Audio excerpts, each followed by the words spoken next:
Congrats अक्षत, आपने NTSC में इंदौर में टॉप किया है, तो how you are feeling now? First of all thank you. और मुझे अभी बहुत अच्छा फील हो रहा है।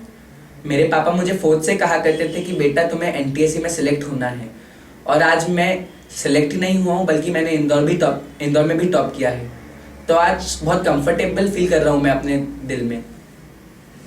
अब मैं अपने फ्यूचर के जितने भी एम्स और एस्पिरेशंस हैं उनके लिए काफ़ी कॉन्फिडेंट भी फील करता हूँ। अक्षत, एनटीएससी के कितने तरह के पेपर्स होते हैं?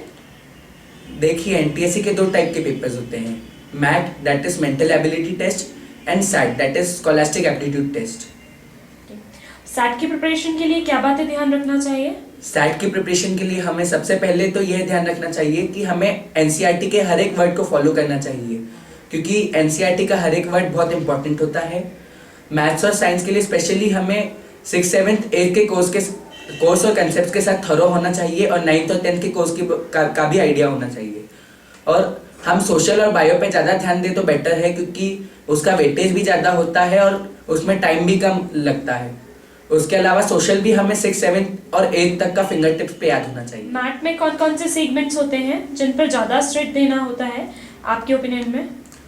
मैथ में जहाँ तक मैंने काफ़ी पेपर सॉल्व किए हैं, मुझे तो यही लगा कि नंबर सीरीज़ और वर्ड सीरीज़, जब उसके बाद पजल टेस्ट और फिगर्स पे बेस्ड बहुत सारे क्वेश्चंस आते हैं जिन्हें हमें सॉल्व करने के लिए हमेशा अवेयर रहना पड़ता है कि किस क्वेश्चन में कौन सा पॉइंट कहाँ पे मेंशन किया गया है। एनसीईआरटी बुक्स का कितना इम्पोर्टेंस होता है? मैंने पहले भी कहा है कि NCERT books are of utmost importance. उनकी इम्पोर्टेंस सबसे ज़्यादा होती है क्योंकि ये पेपर भी एनसीईआरटी द्वारा ही ड्राफ्ट किया जाता है। तो फिर एनसीईआरटी बुक का एक एक वर्ड इम्पोर्टेंट होता है। साइंस में भी एक एक एक्टिविटी पूछी जा सकती है, मैथ्स में एक एक एग्जाम्पल को फॉलो करना होता है, और सोशल में तो हर इन्फॉर्मेशन जो बुक में दी गई है वो बहुत इंपॉर्टेंट है। Akshat, what is the difference between the first phase and the second phase preparation? Actually first phase और सेकंड फेज के प्रिपरेशन में ज़्यादा डिफरेंस नहीं है। दोनों एग्जाम ही एनसीईआरटी बुक पर बेस होते हैं। बस सेकंड फेज में क्वेश्चंस कंसेप्चुअली बहुत ज़्यादा नहीं, बस थोड़े से टफ होते हैं। उसके अलावा सेकंड फेज में मैथ और सैट दोनों सेक्शंस में 10 क्वेश्चन एक्स्ट्रा ऐड होते हैं, तो फिर हमें हमारे टाइम मैनेजमेंट का भी ध्यान रखना पड़ता है। इसमें जीके के क्वेश्चंस भी आते हैं क्या? नहीं, इसमें एज सच जीके के क्वेश्चंस नहीं आते हैं। जो भी ऐसा लगे कि एक्स्ट्रा है, जीके पर बेस्ड है, वो एक्चुअली सोशल या बायो के कुछ ऐसे ही क्वेश्चंस होंगे जो एनसीईआरटी में कहीं ना कहीं मेंशन किए गए होंगे, पर बच्चे कई बार उससे स्किप कर जाते होंगे। अक्षत, पेपर सॉल्व करते टाइम मैनेजमेंट कैसे बेहतर कर सकते हैं? पेपर सॉल्व करते वक्त हमें कई बार कुछ क्वेश्चंस ऐसे होते हैं जिस पे हम ज़्यादा टाइम वेस्ट करने की बजाय वहाँ पे टाइम सेव करने की कोशिश करें, ताकि आगे जब टफ क्वेश्चंस आए तो हम वह टाइम उनके लिए बचा पाए, क्योंकि हर क्वेश्चन का इक्वल वेटेज होता है। सैट में भी हमें सबसे पहले सोशल और बायो के सेगमेंट्स अटेंड करना चाहिए, क्योंकि वो इजी होते हैं और उनका आंसर बस एक बार में ही टिक करना होता है, उसमें एज सच कुछ सॉल्व नहीं करना पड़ता, तो फिर वो सेक्शन जल्दी ख़त्म हो जाते हैं। अगर अपन मैथ्स सबसे पहले सॉल्व करना चालू करें और उसमें काफ़ी टाइम स्पेंड कर ले तो फिर हम प्रेशर में आ जाएंगे और हो सकता है हमारे क्वेश्चंस भी छूट जाएं। आपके ओपिनियन से एनटीएससी क्लियर करने के लिए कितने आवर्स की स्टडी ज़रूरी होती है? मेरे ओपिनियन से अगर आप ईयर की शुरुआत से पढ़ाई करना स्टार्ट करें तो हर रोज़ 2 आवर्स की स्टडी कंफर्ट के साथ आप कंफर्टेबली एनटीएससी पास कर सकते हैं।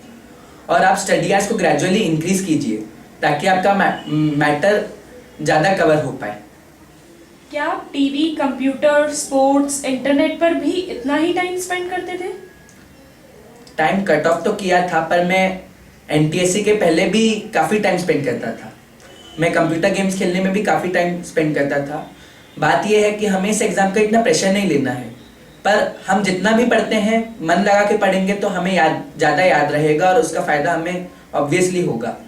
हमें दुनिया से कट आउट नहीं होना है, हमें सिर्फ अच्छे से पढ़ना है। Akshat, your future goal is? My future goal is being an IITian and pursuing computer science, especially software engineering. Akshat, NTSC preparation time में कभी आपको डिसअपॉइंट फील हुआ था? कभी मतलब ऐसा लगा हो कि आप ये नहीं कर सकते या आपसे ये नहीं होगा? एडमिट करूँ तो मुझे हाँ थोड़ा सा डिसअपॉइंटमेंट शुरुआत में फील हुआ था। जब जब मैंने कैटलाइजर आना शुरू किया था तब मैं चोइथराम और बाकी स्कूलों के बच्चों से कांटेक्ट में आया था, जिन्हें हर टॉपिक पर काफ़ी एक्स्ट्रा नॉलेज था। मुझे लगता था कि मैं ये सब चीज़ें कैसे समझूंगा, क्योंकि खासकर कैटलाइजर के टीचर्स का भी ये ओपिनियन रहता था कि बच्चों को ये तो आता ही होगा। पर हाँ, मेरे पेरेंट्स ने भी मुझे काफ़ी सपोर्ट किया और मैंने भी इसे सीरियसली लेने की बजाय इसको टैकल करना बेटर समझा। चोइथराम के मेरे फ्रेंड्स ने भी मुझे काफ़ी हेल्प की और इसका रिजल्ट ये है कि आज मैं किसी भी स्टूडेंट के साथ कम्पीट कर सकता हूँ। एनटीएससी एग्जाम के कुछ दिन पहले हमें किन बातों का ज़्यादा ध्यान रखना चाहिए, मतलब किन बातों पे ज़्यादा कॉन्सेंट्रेट करना चाहिए? एनटीएससी के कुछ दिन पहले हमें नए टॉपिक्स पढ़ना मेरे हिसाब से कम्प्लीटली नहीं पर छोड़ तो देना ही चाहिए, क्योंकि हम जितना कुछ समझ सकते थे हमने कर लिया है। बस अब ज़रूरी है कि हमें जो आता है हम उसे और ब्रशअप कर ले, ताकि जब हम फाइनली क्वेश्चन पेपर सॉल्व करने जाए तब हमारा ज़्यादा टाइम उसके बारे में सोचने में वेस्ट ना हो। अगर हम नए कंसेप्ट के पीछे भागेंगे और पुराने कंसेप्ट जो हमें आते हैं उसे ब्रशअप करे बिना छोड़ देंगे तो शायद हम दोनों ही चीज़ अच्छे से नहीं कर पाएंगे। How's your experience at Catalyzer, अक्षत? मेरा कैटलाइजर पे एक्सपीरियंस काफ़ी प्लेजेंट रहा। मैं जैसे ही कैटलाइजर आने लगा था मुझे फील हुआ था कि मुझे दूसरे बच्चों के कंपैरिजन में काफ़ी कम चीज़ें आती हैं। मैं थोड़ा सा नर्वस और डिसअपॉइंट भी हुआ था, पर यहाँ पे जो लर्निंग का सफ़र रहा है वो काफ़ी अच्छा रहा है। यहाँ पे एटमॉस्फेयर एकदम पढ़ाई का ही रहता था। मस्ती भी होती थी पर पढ़ाई का एटमॉस्फेयर यहाँ पे इतना हावी रहता था कि घर जाके ज़्यादा पढ़ने की ज़रूरत ही नहीं पड़ती थी। यहाँ पे दोस्तों के साथ तथा टीचर्स के साथ डिस्कस करके ही सारे डाउट्स क्लियर हो जाते थे। How your parents contributed in your success and how exactly they supported you? मेरे हिसाब से मेरे पेरेंट्स का मेरी सक्सेस में सबसे ज़्यादा कंट्रीब्यूशन रहा है। उन्होंने मुझे हर कदम पे सपोर्ट किया है। मेरी मदर खुद एक प्राइवेट डॉक्टर है तथा उनका घर पे ही क्लिनिक है, पर जब भी मैं पढ़ता था वो हमेशा ये केयर करती थी कि मुझे कभी डिस्टर्बेंस ना हो। मेरी सिस्टर हमेशा मुझे मोटिवेट करती थी और मेरा मूड हमेशा लाइट रखती थी।